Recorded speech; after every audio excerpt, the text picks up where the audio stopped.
Okay, here's the rewritten story in American English with linking words, corrected, punctuation changed, character names, except for US units, added emotions, and dramatic details to enhance the storytelling, and a valuable lesson at the end. Hi, I'm Clara. I drove across 3 states, a solo mission fueled by love and the desperate hope of surprising my sister Bethany on her wedding day. But the moment I stepped through the doorway of what I thought was a welcoming celebration, her voice sharp and cold sliced through the air like a shard of ice. "I'm so glad she didn't come," she hissed to our dad, her words dripping with venom. "She ruins everything." And they didn't know I was standing right there, a silent witness to their cruel dismissal. But that was only the beginning, a mere prelude to the years of lies and calculated silence that followed. It was as if they had meticulously erased me from our family history, airbrushing me out of existence. Do you want to know what happened next? Drop a comment below if you've ever felt like the forgotten outsider in your own family. And please subscribe my story. My truth isn't over yet. The snow had already begun its relentless descent when I backed my old Ford out of the driveway. Not the picturesque soft flakes of a holiday card, but a thick, furious blizzard that devoured visibility and turned the asphalt into treacherous glass. I hadn't breathed a word of my plan to anyone. No phone call, no cryptic text, no hint whatsoever. Just a hastily packed duffel bag, a carefully balanced chocolate mousse cake in the back seat, Bethany's absolute favorite. And me, a woman driven by a desperate need to belong. 13 hours, the cold robotic voice of the GPS had predicted to reach Asheville. With this brutal weather closing in, I figured it would be closer to 15, maybe even more, but I didn't care. I had to do this. Every mile that unwound beneath my tires was a knot tightening in my stomach, a relentless drumbeat of anticipation and dread. Every hour gifted me with fresh waves of self-doubt, whispering insidious reasons to turn back. Yet stubbornly I pressed on. The truth raw and exposed was this. I wasn't just showing up for her wedding, I was showing up for every younger version of myself who had been overlooked, dismissed with a casual wave of the hand, or quietly systematically erased. I made a single grudging stop for gas and a cup of coffee, so acrid it felt like battery acid on my tongue. The weary-eyed attendant, bundled in layers of flannel, casually asked if I was driving through to visit family. I managed a weak, humorless laugh. "Something like that," I mumbled before retreating back into the swirling white fury. By the time I finally limped into Asheville, my hands were cramped and stiff from white-knuckling the steering wheel, my legs screaming in protest from hours of immobility. The sky was a bruised, ominous gray, threatening to swallow the last vestiges of daylight. The town, despite its festive intentions, looked like one of those overly cheerful holiday postcards, all twinkling impersonal lights and forced saccharine smiles. I drove past the church first, a pristine white structure with rows of empty chairs lined up under a flimsy plastic canopy. A gigantic, gaudy sign proclaimed, "Welcome to the Harper Roswell wedding." Roswell, Bethany's new last name. I realized with a jolt that I didn't even know the groom's first name. The reception, ironically, was at our father's house, the same rambling Victorian where Bethany and I had once shared a creaky bunk bed during those fleeting summer visits before Mom had finally moved us away for good. I hadn't set foot inside that house in over a decade, not since the day he had looked me straight in the eye, his gaze devoid of warmth, and delivered that cutting pronouncement, "You've always been your mother's daughter." I parked a discreet distance down the street, the weight of the cake box, a tangible burden in my arms. My boots sank with a wet squelch into patches of slushy snow. My inadequate coat offered little comfort against the biting wind. My arms burned with the effort of keeping the precious cargo steady, but I kept walking each step.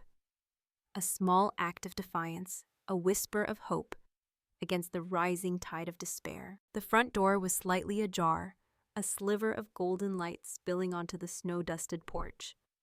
Laughter bright and brittle drifted out on the cold air, mingling with the smooth, seductive strains of soft jazz. I stepped onto the porch, the worn wooden planks groaning softly beneath my weight. Wiped the clinging snow from my boots, took a deep, fortifying breath, and walked in. No one turned to greet me. Not a single head swiveled in my direction. For a disorienting second, A cold knot of panic tightened in my chest. Had I come to the wrong house? But no, there it was. Bethany's voice unmistakable, sharp and commanding, effortlessly drawing attention as it always had. I slipped into the dimly lit hallway, trying to move with the stealth of a shadow. Through the archway, I caught sight of her in the dining room, a vision in radiant white surrounded by a laughing, chattering throng of friends and family. A champagne flute glittered in her hand, and she glowed with the self-satisfied aura of someone who had finally meticulously crafted the perfect life. She didn't see me. I paused, caught in a bewildering limbo, unsure of what to do next. Should I call out her name? Should I surreptitiously hand off the cake to a caterer? And then the words that shattered the fragile remnants of my hope. Honestly. Bethany declared, her voice laced with a chilling disdain that made my blood run cold. Thank God she's not here. My chest constricted, a vice of pain squeezing the air from my lungs. Who? Someone in the crowd inquired, their voice muffled by the surrounding noise. My sister, she scoffed, the single word dripping with derision. Clara, the drama magnet. I swear if she showed up, I would have walked right out of my own wedding. A ripple of nervous laughter spread through the room, and man, his voice thick with alcohol, slurred. Didn't she move to, where was it, Michigan? Wisconsin? Bethany corrected him dismissively. And yeah, we don't talk for very good reason. I instinctively recoiled, stepping back into the shadows of the hallway, my fingers clenching around the cardboard cake box until my knuckles ached. The cold had seeped into my bones, but the numbness in my fingertips now had a different source. A deep, sickening ache of betrayal. Another voice joined the chorus of my dismissal. A voice I knew all too well. A voice that had the power to wound me with a single carelessly spoken sentence. Our father, well, he drawled, a hint of weary resignation in his tone. She's always had a knack for ruining things. Your mother should have kept her on a tighter leash. More laughter. It echoed in the hallway. Each peal a fresh stab wound. My whole body flushed, not with the heat of embarrassment, but with something far colder, far denser. A glacial fury that threatened to consume me. I turned a silent, wounded animal, retreating into the shadows. I walked toward the kitchen, the linoleum cool beneath my boots. Gently, almost reverently, I placed the cake box on the pristine white countertop. My hands trembled uncontrollably now. I didn't unwrap it, didn't place the heartfelt card I had painstakingly written beside it. I simply left it there, a silent offering, rejected, a symbol of a love unreturned. Then I turned and made my way back out the way I had come. The weight of unspoken words heavy on my shoulders. Outside, the wind had picked up its icy fingers, stinging my face as I walked toward my car, my gaze fixed straight ahead, refusing to grant them even a backward glance. By the time I turned off the main road and into the familiar yet alien neighborhood, the snow had begun to stick to my windshield, each flake a frozen tear. I parked at the far end of the block, a deliberate distance from the driveway, overflowing with shiny SUVs and rented luxury sedans, symbols of a life I wasn't part of. My hands, still stiff from their long vigil on the steering wheel, fumbled with the cake box as I wrestled it out of the passenger seat. The biting cold no longer registered as a physical sensation. It was just a dull echo of the deeper chill that had settled in my soul, a stark reminder that despite everything I was still alive. I adjusted my scarf, took a slow, steadying breath, and began walking toward the house. My steps measured my resolve, hardening with each stride, because once, just once, I had every right to be there. The light strung across the porch glowed with a perfect artificial warmth, as curated and insincere as everything Bethany had ever touched. Through the windows, I could see a kaleidoscope of faces I didn't recognize. Men in impeccably tailored suits, women with sleek, expensive hairstyles and flawless posture. They looked like carefully cast extras in her meticulously staged dream life. And I was the deleted scene. The inconvenient truth swept under the rug. The closer I got to the door, the louder the cacophony became. The clinking of champagne glasses, bursts of forced laughter. Someone belting out a jazz-infused version of a pop song with enthusiastic, off-key abandon. I stood on the welcome mat for a fleeting second, blinking against the glare of the lights and the biting chill of the air, the sounds washing over me in a disorienting wave. Then, with a newfound resolve, I pushed the door open. Again, no one looked up. I stepped inside the sudden warmth of the foyer, hitting my cheeks with a stark, almost unwelcome intensity. I wiped my boots on the plush rug, the silence of their passing unnoticed. Still nothing. A man in a navy suit brushed past me without so much as a glance. Two women in shimmering satin dresses stood by the grand staircase, their heads bent together in conspiratorial whispers, their eyes flicking not at me but just past me as if I were a ghost in their perfectly orchestrated celebration. I wasn't invisible. I was irrelevant, a non-entity in their carefully constructed universe. I walked through the hallway cradling the cake box, like a solemn offering to a deity I no longer believed in. Framed portraits lined the walls, smiling airbrushed images of Bethany and our father on exotic vacations. I was never invited on frozen moments in time. I had no memory of. I felt like an intruder in a museum exhibit titled, "The Family You Didn't Make the Cut For." Near the back of the house, I found the kitchen. It was antiseptically spotless, a testament to meticulous planning rather than genuine use. A charcuterie board was arranged in a geometrically perfect spiral. Bottles of expensive champagne nestled in a gleaming silver bucket. Gold utensils laid out with the precision of surgical instruments. Everything screamed curated beauty, utterly devoid of warmth or belonging. Gently, almost reverently, I placed the cake down on the counter, careful not to disturb the sterile perfection of the scene. I stood there for a moment, just staring at it, chocolate mousse. Bethany's absolute weakness from that little bakery she had once dramatically wept over when it temporarily closed for renovations. I had driven 13 grueling hours through treacherous conditions to bring it to her, and she wouldn't even know. I heard her laugh, then a bright, confident sound that floated from the other side of the wall, as if she were the undisputed star of her own reality show, and the rest of us were merely an appreciative audience. Someone clinked a glass, the sound cutting through the chatter, and shouted for attention. I heard Bethany's voice clear and ringing. "To chosen families." The room erupted in enthusiastic cheers. I turned back toward the hallway, a bitter taste rising in my throat. But before I could escape, a woman with a clipboard materialized in my path, her smile practiced and impersonal. "Hi there," she chirped, her eyes scanning me without truly seeing me. "I just need to check names before you go any further." "Clara," I replied quietly, the word feeling foreign on my own tongue. "I'm her sister." Her perfectly arched eyebrows shot up in surprise. "Oh, She frantically scanned her list, her smile tightening imperceptibly. "I'm not seeing you here. Do you know which table you were assigned to?" I shook my head, a wave of weary resignation washing over me. I wasn't assigned one. I wasn't invited. A flicker of discomfort crossed her professionally pleasant face. She pressed her lips together and said, "Let me just double-check with the coordinator. Could you just wait here a sec?" "No need," I said, my voice flat, devoid of emotion. "I'm not staying." I walked past her before she could utter another polite protest, past the muffled sounds of a celebration that was not meant for me, past the foyer with its hollow reminders, back into the biting cold, back to my waiting car. I sat in the driver's seat for what felt like an eternity, though it was probably no more than 10 minutes. The silence in the car was a heavy, suffocating blanket. My phone buzzed in the cup holder. I glanced down and saw an Instagram notification. Bethany had just been tagged in a story.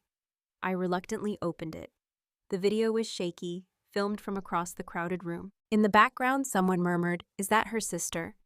Then another voice, a cousin I hadn't seen in years, spoke directly into the camera, a smug smile on her face. "Everything was perfect," she announced with theatrical emphasis, until someone showed up uninvited, with cake. My breath hitched in my throat. Among the first likes, cold and stark, was Bethany's name. Not even a heart emoji, just a silent, chilling acknowledgement. I locked my phone without responding. You see, that cake wasn't just dessert. It was a tangible representation of everything I hadn't said every holiday. I wasn't invited to every secret family trip. I only discovered through carelessly tagged photos. Every phone call my father never returned. It was me showing up my presence, literal and undeniable. And they had thrown it away not with anger, but with a casual indifference that cut deeper than any insult. I hadn't intended to go back inside. I had already left.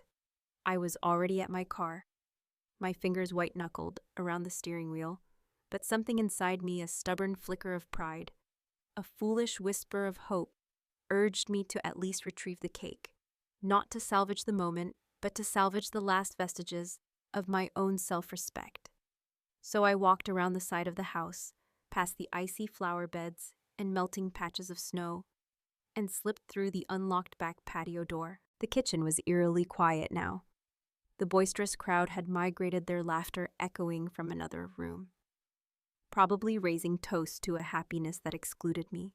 The cake sat untouched on the counter, as pristine and unwanted as when I had placed it there. I stared at it for a long moment, a silent debate raging within me.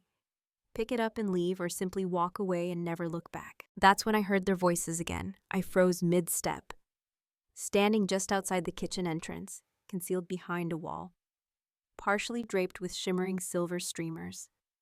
Their tones were casual, relaxed, as if they didn't have a care in the world, as if they had no inkling that I was still in the house, close enough to hear every single devastating word. She has no idea how utterly exhausting she is. Bethany said, her voice not angry, but laced with a weary amusement. She's always been that way, Thal. My father replied, a sigh audible even through the wall, even when she was a white kid. Moody, dramatic, like she wanted the world to revolve around her just because she felt left out. Bethany laughed, a light, dismissive sound that sent a shiver down my spine.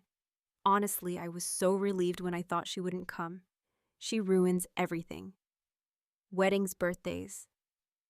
Even Mom's funeral felt like a performance when she showed up. Our third voice, a cousin named Carter, muttered, "She should have just stayed in Wisconsin. Your mother should have taken her and left. Would have saved us all a lot of stress." Another burst of laughter. I didn't breathe.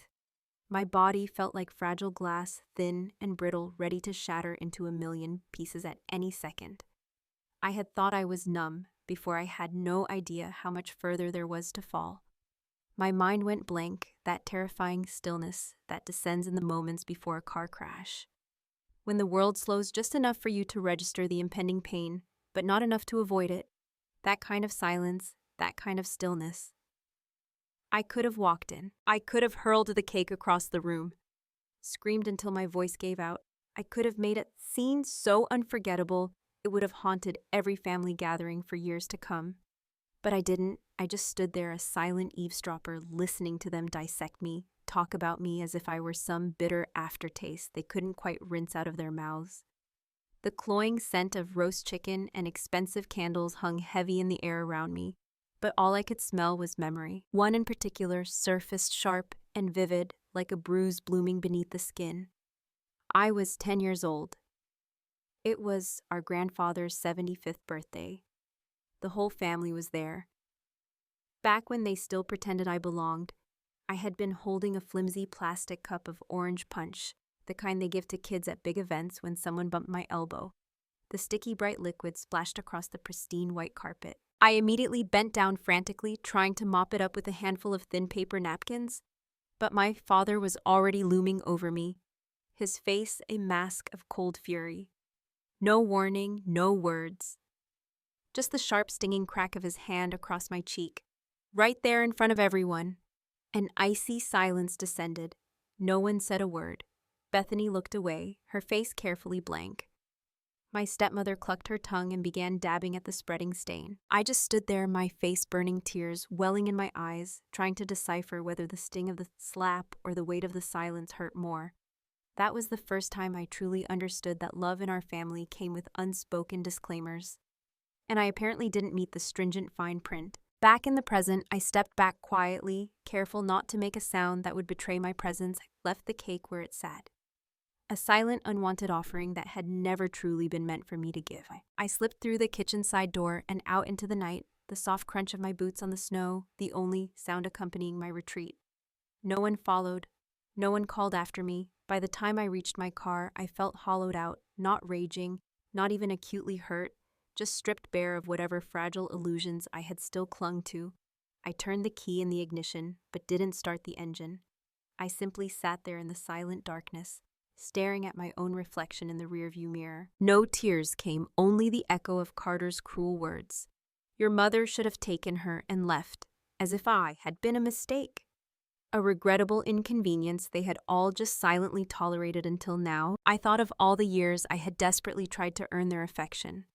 The carefully chosen birthday cards, the obligatory visits when no one else bothered, the countless times I had bitten my tongue to avoid their thinly veiled backhanded comments about the Wisconsin girl. For what I glanced back at the house, a beacon of false cheer in the snowy landscape. Through the warmly lit windows, I could see silhouettes dancing, embracing, celebrating a union that felt more like a carefully staged performance than a genuine outpouring of love. And yet it had never felt more like a funeral, the death of any lingering hope I harbored for belonging. Finally, I turned the ignition, the dashboard lighting up in a dull, indifferent orange glow. My fingers trembled on the steering wheel, but I tightened my grip. A new resolve hardening within me. I wasn't driving home yet. Not tonight. But I was unequivocally done being the girl they could dismiss, the sister they could conveniently forget. Instead of heading back towards Wisconsin, I pulled into the nearest budget motel, its neon sign flickering with a weary resignation that mirrored my own.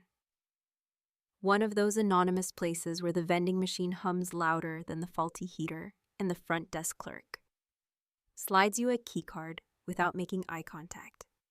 A silent acknowledgement that they've witnessed this particular brand of heartbreak countless times before.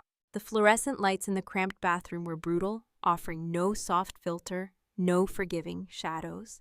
My dress, chosen with such hopeful anticipation, was now wrinkled and clung to me like a tangible reminder of my naive miscalculation. My face in the mirror looked older, harder, the kind of face you see on a woman who has stopped asking why and started demanding what next. I peeled off my coat, its thin fabric offering little comfort now, and laid it over the lone rickety chair by the window. I sat on the edge of the lumpy bed, the mattress groaning in protest beneath my weight. A primal urge to scream, to sob until my lungs ached, welled up inside me. But instead I reached for my phone. A foolish, desperate part of me still clung to the irrational hope that someone, a stray cousin perhaps, maybe even Bethany herself, had reached out with a message of belated apology, a flicker of remorse. I saw you, I'm sorry, you didn't deserve that. But no, the notifications that greeted me were not olive branches. They were further twists of the knife. One was a new story posted by a cousin I hadn't spoken to in years. A loyal member of Bethany's inner circle, a quick panning video of the reception hall, all shimmering candlelight and clinking glasses, captioned with a smug, self-satisfied flourish. Everything was flawless until someone tried to make it about herself with cake. Beneath it, a single damning comment so embarrassing. Mom. And there it was. Bethany's name, bold and underlined, a chilling endorsement. She liked it. Stared at the screen until the bright light blurred into a hateful halo. It didn't matter that the story would vanish in 24 hours. It was already seared into the deepest recesses of my memory. I closed the app with a trembling hand, tossed the phone onto the bed, then snatched it up again a second later, biting my lip to stifle a fresh wave of despair. I scrolled through my contacts until I found Ella, my youngest cousin, the only one who had ever seemed to exist on the periphery. Just like me, I typed a simple stark question: did you know I wasn't invited? Her response took an agonizing 5 minutes to arrive. A tiny seed of hope, fragile and foolish, sprouted in my chest. Maybe it was all just a terrible misunderstanding, I waited. Then a second message popped up, its words, like a physical blow. Bethany didn't want you in the photos, she told the planner. She said you'd throw off the look. I didn't respond. I just stared at the words until they swam before my eyes, their meaning dissolving into a meaningless jumble of letters. Throw off the look, as if I were a mismatched accessory. A jarring note in her perfectly composed aesthetic, as if my very presence was some kind of unforgivable visual offense. I stood up too quickly, the cheap motel room tilting precariously. I grabbed the thin floral curtains for support, my knuckles white. I needed air, but the window was sealed shut, offering no escape from the stale recycled air and the relentless hum of the ancient heater. I walked to the small particle board table near the sink, where I had unceremoniously dumped my overnight bag. I rummaged through its contents until my fingers closed around the familiar worn edges of the old family photo album I had brought with me. A foolish act of nostalgia, a desperate, perhaps even pathetic attempt to bridge the chasm that had grown between us. I flipped through the brittle pages slowly, each image a fresh stab of pain. Thanksgiving, Bethany, radiant and smiling, posing with our father and stepmother, their arms wrapped tightly around each other, a picture of forced, picture-perfect happiness. I remembered standing awkwardly in the corner that year, clutching the pumpkin pie I had painstakingly baked, utterly absent from a single frame. Christmas cousins gathered around a glittering tree in matching pajamas, a scene of manufactured unity. I had taken the photo, spring break at Myrtle Beach. I had meticulously planned the entire trip, booked the cramped Airbnb even, curated the perfect beach playlist.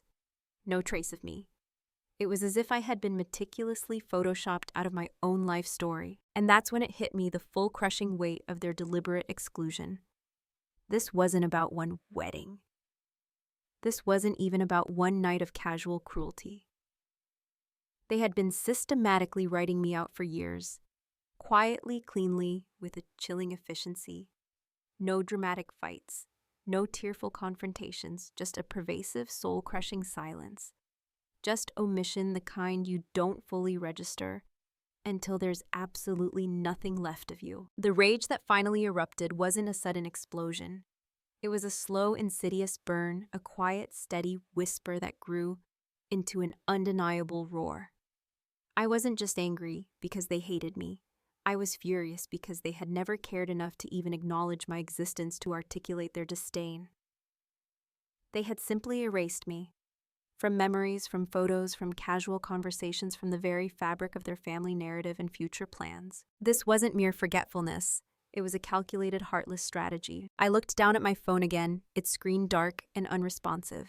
Still no messages, no missed calls, just cold reflection staring back at a version of myself I barely recognized. A woman teetering on the precipice of either a complete breakdown or a radical breakthrough. Maybe it was both. So I did the only thing I could think to do. I opened the notes app and began to write. Not to them, not for revenge, but for myself. I poured out every raw, unfiltered memory, the cutting words, the deafening silences, the dismissive glances, the look on Bethany's face as she toasted her chosen families, the hollow ache in my chest as Ella's text confirmed my deliberate exclusion, the burning sensation in my throat as I realized the extent of my erasure from those carefully curated family photos. I wrote until my thumbs ached, until the cheap motel room grew quiet around me, until the buried fragments of my pain began to coalesce into their own defiant language. No one had truly silenced me. I had been complicit in my own invisibility. But that stopped tonight. I wasn't going to beg them to see me anymore. I was going to make damn sure they couldn't ignore me ever again. The motel room remained stubbornly dark, the only illumination emanating from the cold glow of my phone screen. My thumbs hovered over the virtual keyboard, the words already pressing against the back of my teeth, demanding release. I didn't name names. I didn't descend into a petty rant or a tearful lash-out. I simply told the truth, my truth. What it feels like to navigate a childhood and adulthood in a family where you are treated like a distant relative rather than a cherished daughter or sister. Where birthdays pass without a perfunctory phone call. Where you become a mere afterthought in your own lineage. Where the people who share your blood act as if your very presence is an unwelcome inconvenience, and your absence a profound relief. I didn't write for vengeance. I wrote to survive. To anyone who has ever shown up knowing they weren't wanted, simply to remind themselves that they still existed, I wrote. I see you. I reread the raw, honest post, twice before hitting send, a small act of defiance in the sterile silence of the room. Then I put the phone down and released a breath I hadn't realized I had been holding for years. At first there was nothing. No telltale vibration, no fleeting likes, just the same oppressive stillness that had followed me from the glittering falseness of Asheville to this anonymous room off I-40. But a few agonizing minutes later, the first notification flickered to life, then another and another. By the time I had brushed my teeth with the gritty motel toothpaste and pulled my thin sweater tighter around my shoulders, the post had garnered over 20 likes and a dozen comments, all from strangers, offering unexpected solidarity. That was me too. My brother did this to me on my graduation day. I thought I was going crazy. Thank you for saying this. By sunrise, it had exploded. Over 1,000 shares.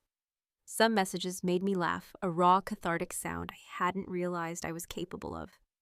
Others broke my heart with their shared stories of familial rejection.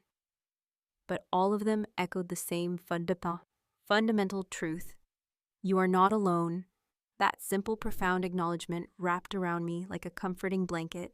As I sat at the rickety desk in the corner of the room, the cheap Formica cold beneath my elbows, I pulled out the small worn box I had packed with a few of Mom's treasured belongings, her faded journal, a tarnished gold locket I hadn't worn in years, and a cream-colored envelope, its corners softened with age, the folds so deep they had begun to tear. I opened it again, the familiar looping script of her handwriting, a balm to my wounded soul. Marin, it began. The name she always used, a small act of rebellion against my father's insistence on Clara. If you ever feel like you don't belong, read this. You are not someone to be tolerated. You are someone to be treasured. I know you don't always feel that way in our family. I see the way they overlook you, the way they speak around you, not to you. That's their failure, not yours.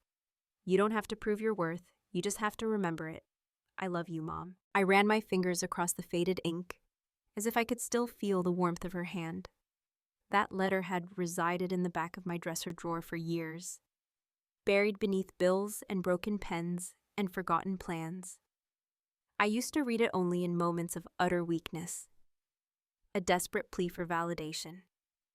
But today I read it and felt a flicker of something akin to strength. I folded it carefully and tucked it back into the box. Then I stood up. Same drab motel room, same stained carpet. But I wasn't the same. I walked to the cracked mirror above the sink and stared at my reflection. Not to judge, not to criticize, but to simply recognize the woman staring back. I was no longer chasing anyone's permission to exist. I wasn't begging to be included. I wasn't auditioning for a supporting role in someone else's carefully scripted life. I was rewriting the entire damn story. My phone buzzed again, a jarring interruption to my newfound sense of self. A friend request from a woman I didn't recognize. Another message flashed across the screen. If this is about Bethany, she's got some nerve, pretending she's the victim, and another. This is heartbreaking but powerful. I didn't respond to any of them. I didn't need to. The post was doing the heavy lifting, the silence that used to bury me now, speaking volumes. Bethany hadn't said anything publicly, but I saw her name tagged in more than a dozen comments, some offering gentle support, others far more accusatory. This sounds exactly like you, Bethany. If you're the sister in the story, you owe her more than a flimsy apology. Yikes, family. Like, this is why people go no contact. I didn't comment. I didn't add a single word to the burgeoning online conversation. My silence wasn't a compliance. It was a newfound sense of control. The internet, in its chaotic, often brutal way, had its own method of forcing truth to the surface. It didn't need me to pour gasoline on the fire. They were already furiously striking the matches themselves. I closed my phone and set it aside again, the cheap plastic clicking softly against the nightstand. The sudden calm in the room wasn't peace, not yet. It was a pregnant pause, the stillness before a potentially turbulent wave. And for the first time in my life, I didn't fear it. I was ready. By mid-morning, I was sitting on the edge of the lumpy motel bed. The box of Mom's letters, a comforting weight by my feet. My phone clutched in my hand. A quiet vibration buzzed across the nightstand. Another notification. But this one wasn't from a stranger offering virtual support. It came from someone I used to call a friend. Hey, this video's everywhere. Is that your sister's voice? I didn't answer. I just stared at my phone, my thumb hovering over the screen, a sudden chilling realization dawning. What had started as a casual voice memo Something to remind myself to pick up wine gas up the car, maybe grab some breath mints, had unknowingly captured everything. The moment I walked into the kitchen, the brittle laughter, the casual insults, the casual, devastating betrayal, all of it tucked neatly into a 36-minute audio file. I hadn't had the stomach to fully listen to until now. I sat there replaying it with cheap motel earbuds jammed in my ears, my hands trembling, my heart pounding a frantic rhythm against my ribs, as if I were physically back in that hallway, a silent witness to their cruelty. The dismissiveness in their voices wasn't vague or taken out of context. It was deliberate, surgical, and worst of all, it wasn't even new. They sounded so comfortable talking about me like that. She ruins everything. She should have never been invited. I was hoping she wouldn't show up. I sat with it for hours, the cheap motel breakfast growing cold and congealed on the small table. I ignored the insistent checkout time reminder flashing on my phone screen. The audio file stared back at me, a digital weapon I hadn't asked to wield, but now couldn't unhear. And then with a sudden surge of clarity, I opened my notes app and wrote 6 stark, undeniable words. Sometimes the silence isn't imagined. I attached the audio file and posted it to the same platform where my initial message had gone viral. The night before, I didn't tag anyone. I didn't even name names, but I didn't need to. Within 20 minutes, the comments began to flood in a digital chorus of recognition and outrage. That laugh, I know that voice. This is heartbreaking, if this is who I think it is. Wow. I turned my phone over and stared at the cracked ceiling, trying to breathe through the sudden rush of adrenaline that prickled beneath my skin. And then, like someone had poured gasoline on a quiet flame, someone reposted the clip under a trending thread. Funny how some people preach family values online and then treat their actual family like trash. They dug up an old podcast interview Bethany had done a year ago, a segment about authenticity and family branding. I vaguely remembered that episode. She had texted the family chat afterward. Well, not my chat, clearly, gloating about how many downloads it had received. On the resurfaced clip, her voice smooth and confident declared, "Crystal clear, we're a tight-knit family. We support each other. That's what love looks like." Underneath it, a scathing comment. Is this the same woman who laughed when her sister brought her a cake across 3 states? My stomach twisted, not with regret, but with something akin to awe. They heard me. They finally, unequivocally heard me. As the hours crawled by, things snowballed with dizzying speed. My DM inbox exploded again, not just from anonymous strangers, offering virtual hugs, but now from mutual acquaintances, people within Bethany's carefully curated social circles, people who had once politely smiled at me from across crowded dinner tables and bridal shower gift openings, pretending not to notice the palpable silence that surrounded me. This is upsetting. I never knew. It was that bad.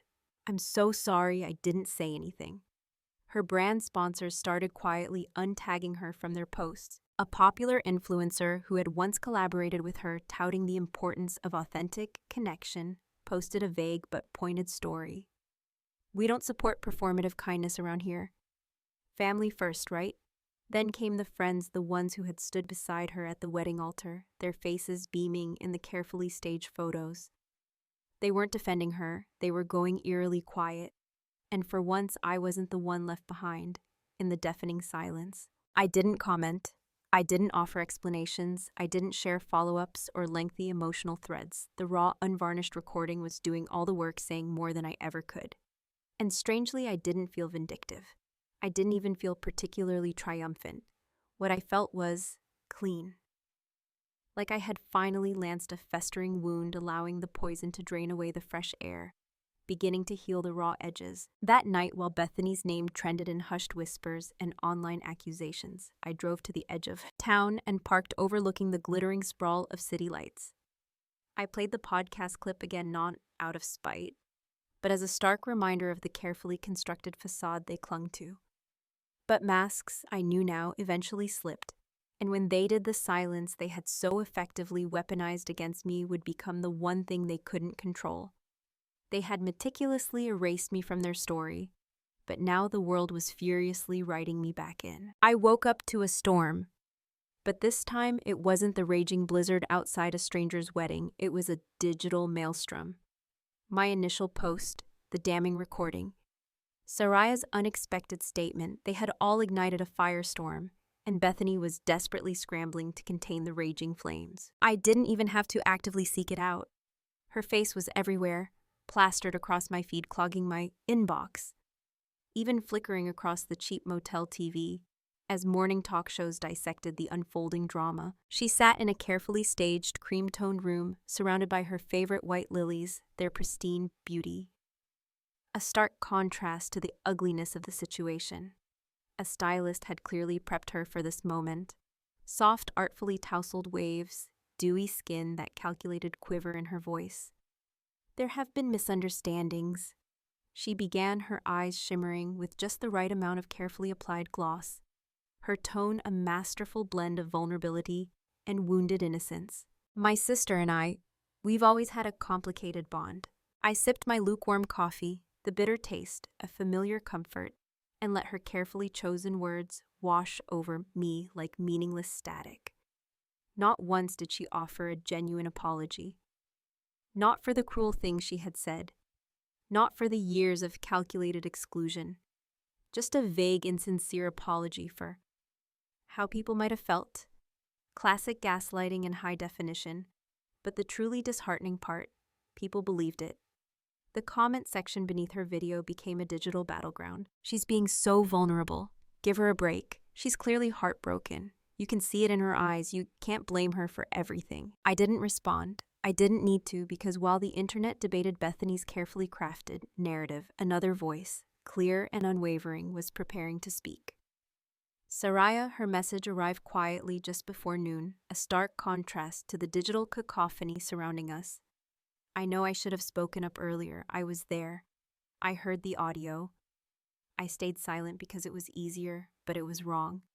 I'm sorry, Clara. I stared at my screen, my breath caught in my throat. Araya, Bethany's best friend since high school, her maid of honor, the one who had tearfully toasted their unbreakable sisterhood in front of hundreds of wedding guests. And now she was publicly walking away. A few hours later, her own post went live. No frantic tagging, no accusatory names, just a quiet, unwavering conviction. When you stay silent while someone is being erased, you become part of the eraser. I'm done being silent. The reaction was immediate, a ripple effect that quickly became a tidal wave. Comments poured in fiercely, resharing Saraya's powerful words. A subtle but seismic shift. The carefully constructed narrative, once meticulously shaped by Bethany's polished image, was beginning to unravel with terrifying speed. And that's when Bethany panicked. She lashed out desperately, trying to regain control of the narrative. She started leaking receipts, blurry childhood photos of me mid-tantrum, selectively cropped screenshots of old text messages, stories wildly exaggerated beyond recognition. She's always had issues. She was jealous of any attention I got. She once locked herself in the bathroom for hours after I won an award. I didn't deny it. Some of it, twisted and contorted, held a kernel of truth. I had struggled, but context, as always, was conveniently absent from her desperate attempts at character assassination. I had been the forgotten one. The inconvenient child of the first marriage, constantly shuffled between two vastly different homes, never quite belonging in either. I wasn't inherently unstable. I was deeply, profoundly hurt. And now she wanted to weaponize that pain against me. So I didn't counter with angry accusations. I didn't launch a tearful rebuttal video. I didn't descend into a public screaming match. I wrote just one sentence, stark and resolute. When they lie, I write. Then I dropped a link to my blog post. Erased growing up as the family's inconvenient truth. The post was simple, raw, and honest. I detailed moments not of dramatic scandal, but of quiet absence. Birthdays skipped without a word, text message chains.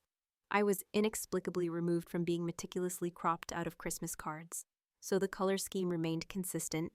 I didn't name names. I didn't need to. The people who knew, and the people who didn't, well, they were starting to understand. Emails followed, then private messages from women across the country. You told my story. I thought I was the only one. This made me call my sister for the first time in 10 years. My words had become a mirror reflecting not just my own pain, but the shared, often unspoken experiences of countless women who had been pushed aside, blamed for the very feelings their families had inflicted, systematically rewritten out of their own histories. But even amidst that rising tide of validation, the undertow of Bethany's retaliation continued. She appeared on another podcast, her voice tight with forced composure, desperately trying to spin the narrative yet again. Families are messy, she insisted, her tone implying a universal truth that somehow excused her specific cruelty. You try to protect your peace, and suddenly you're the villain.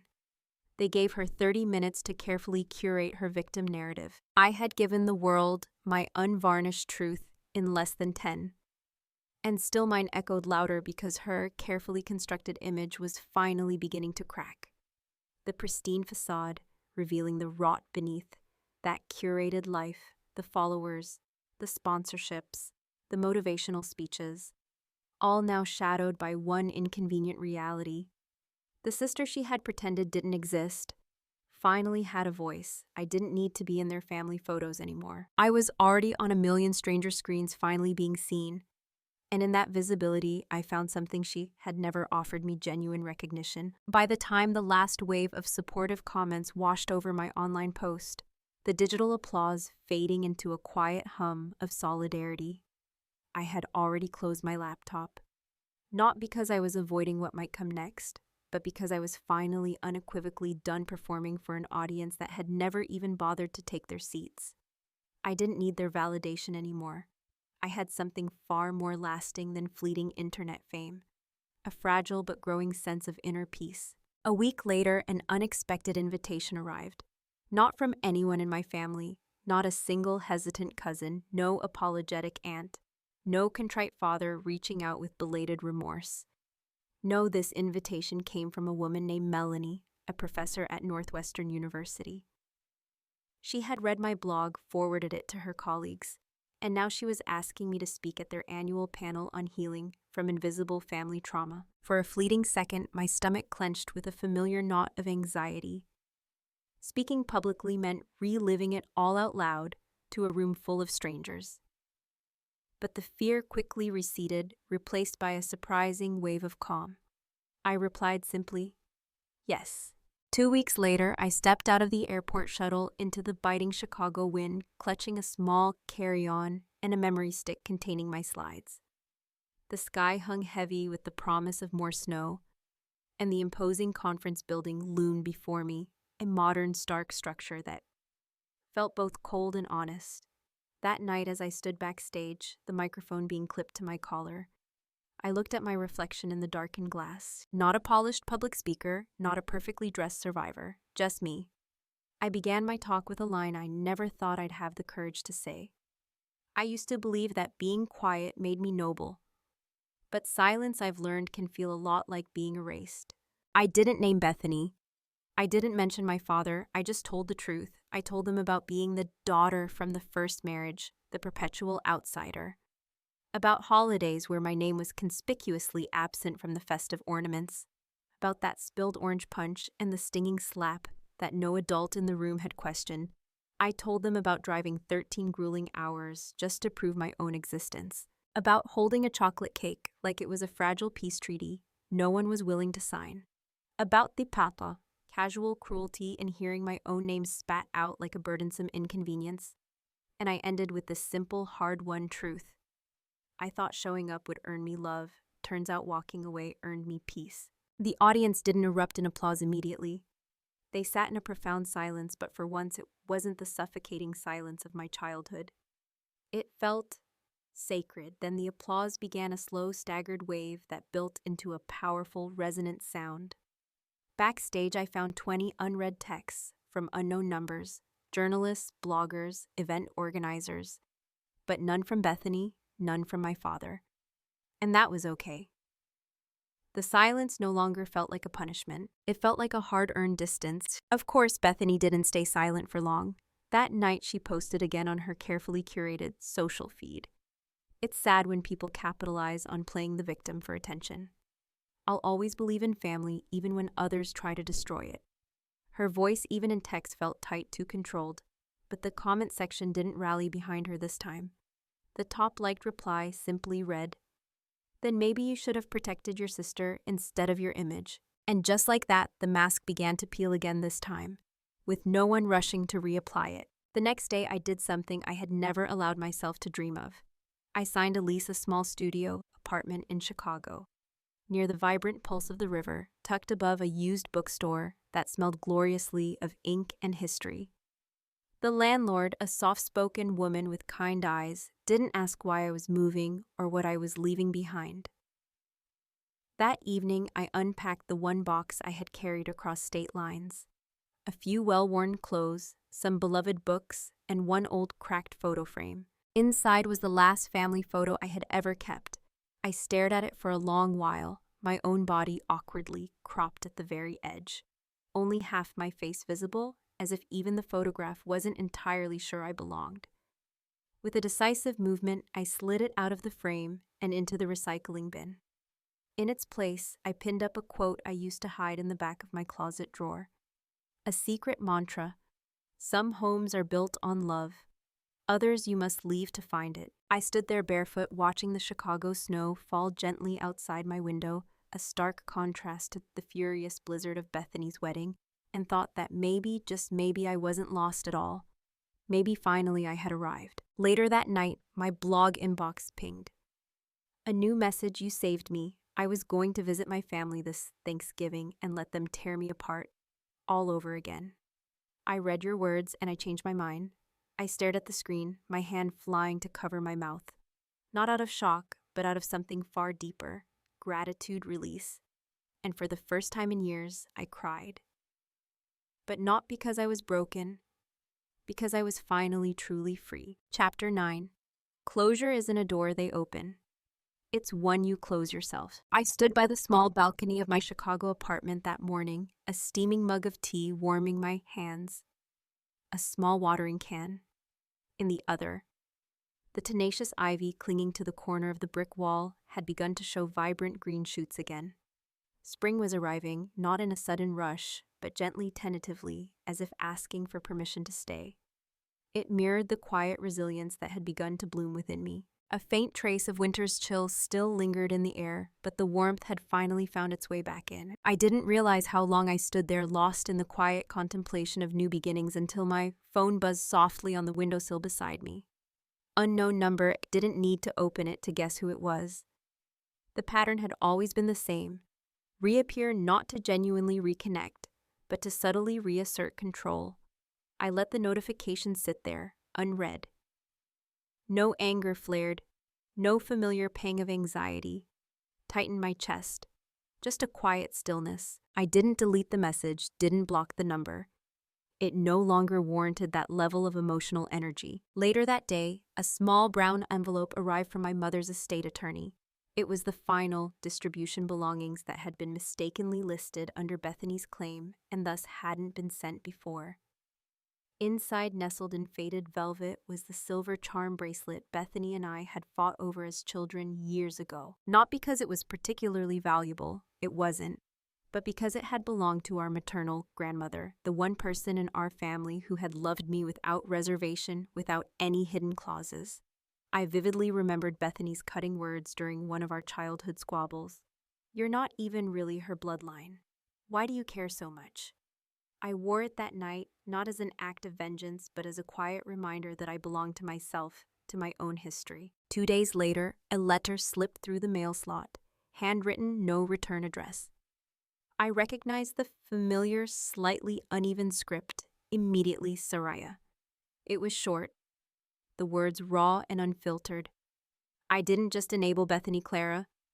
I benefited from the lie. Your courage made me finally confront my own silence. I lost a lot, but I got myself back.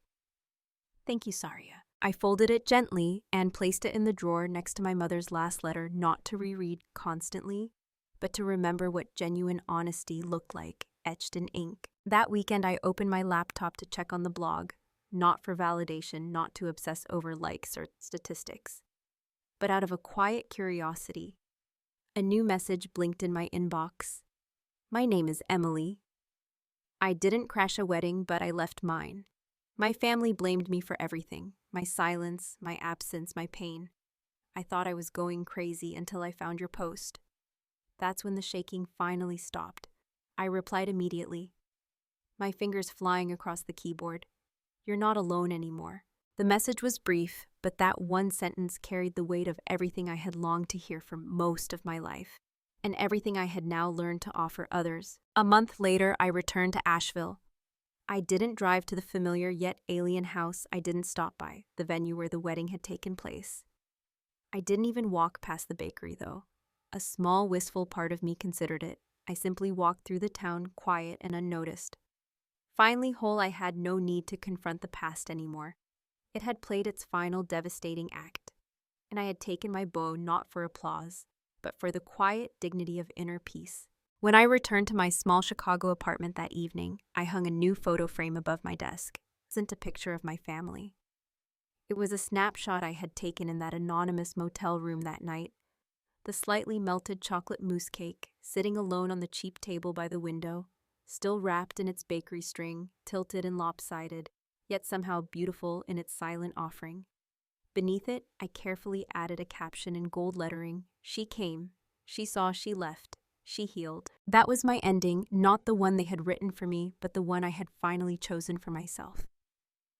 Sometimes the loudest healing happens in silence, not when others finally offer a hollow apology, but when we decide we no longer need them to. Clara's story reminds us that family isn't defined by blood or obligation.